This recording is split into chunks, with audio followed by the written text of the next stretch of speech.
नमस्कार दोस्तों, आज हम लोग पुनः हस्तरेखा विज्ञान पे चर्चा करेंगे।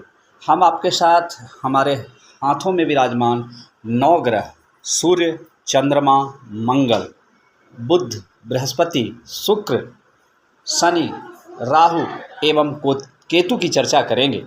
हमारे हस्त रेखाओं में जो सूर्य ग्रह है वो हमारे जीवन यात्रा का मार्गदर्शक है। हमारा सूर्य ग्रह अगर कहीं से भी कमज़ोर है तो हमारा जीवन यात्रा बेहतर तरीके से नहीं चलेगा। हमें ज़रूरत होती है सूर्य ग्रह को मजबूत करने की, जो हमारे हाथों में, हमारे हस्तरेखाओं में विराजमान होते हैं।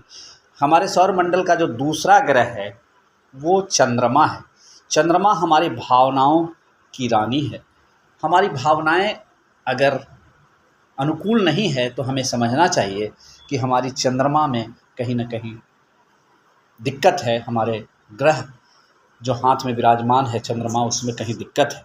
हम इस पे सौरमंडल के तीसरे ग्रह जो हमारे हस्तरेखाओं में मौजूद हैं वो मंगल है। मंगल हमारी इच्छा, ऊर्जा और क्रिया का प्रतिनिधित्व करता है। मंगल ग्रह में अगर खोट ना समझें तो हम अपनी इच्छा, ऊर्जा एवं क्रिया से मंगल ग्रह को आसानी से समझ सकते हैं, जिसका वर्णन हमने पहले ही कहा वो हमारे हाथ रेखाओं में मौजूद है। हस्तरेखाओं में मौजूद चौथा जो ग्रह है वो बुध है, जो हमारी विचार, प्रक्रिया और क्षमता को दर्शाता है।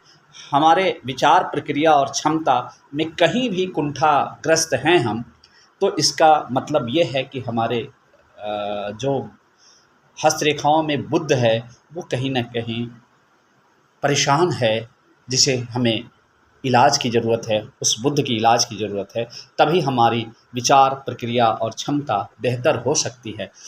हमारे सौरमंडल का जो 5वां ग्रह हमारे हस्तरेखाओं में मौजूद है वो गुरु है। गुरु एक विशालात्मक ग्रह है जो ज्ञान, विकास और समृद्धि का प्रतीक है। हमारा ज्ञान, विकास और समृद्धि में कहीं अंतर आ रहा है तो हमें समझना चाहिए कि इस ग्रह गुरु के हमारे इलाज की ज़रूरत है, और हम अगर गुरु को ठीक कर लें तो हम इन पे कंट्रोल कर सकते हैं। हमारे सौर ग्रह का जो छठा ग्रह है वो ग्रह है शुक्र। शुक्र जो है वो प्रेम, सौंदर्य का ग्रह है। प्रेम और सौंदर्य में कहीं भी अगर हमें दिक्कत आ रही है तो हमें समझना चाहिए कि हमारे हस्तरेखाओं में मौजूद शुक्र को इलाज की ज़रूरत है। हमारे सौरमंडल का 7वां ग्रह जो है वो शनि है।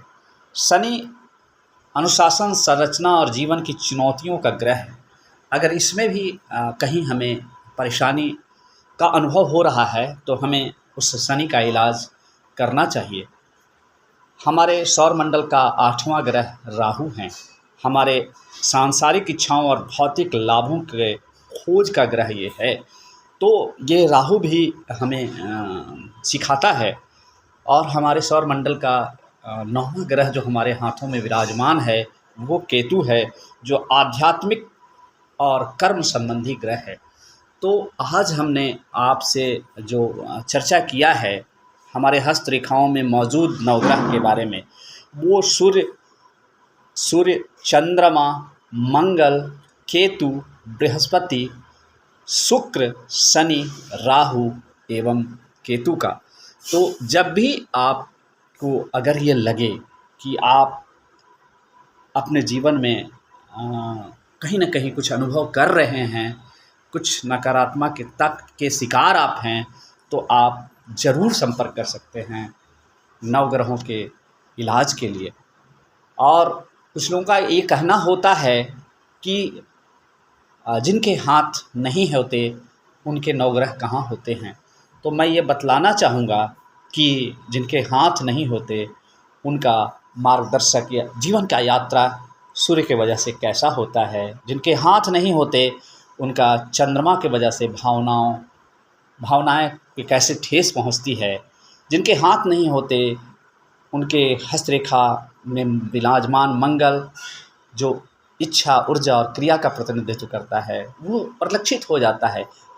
उसी तरह बुध, गुरु, शुक्र, शनि, राहु एवं केतु, ये सारे 9 ग्रह जो हमारे जीवन को पूर्णतया संवारते हैं, हमें इनको संवारने की ज़रूरत है। हम ये नहीं कहते कि आप समझते नहीं हैं, चीज़ों को आप समझते हैं, चीज़ों को आप बेहतर तरीके से करने का प्रयास करते हैं, लेकिन आप इन चीज़ों को समझ के, इन चीज़ों के अनुरूप उन ग्रहों को क्रियात्मक रूप से अपने जीवन में संवारें, ताकि आपका आने वाला जो जीवन है वो बेहतर हो सके, उज्ज्वलित हो सके, प्रफुल्लित हो सके। धन्यवाद।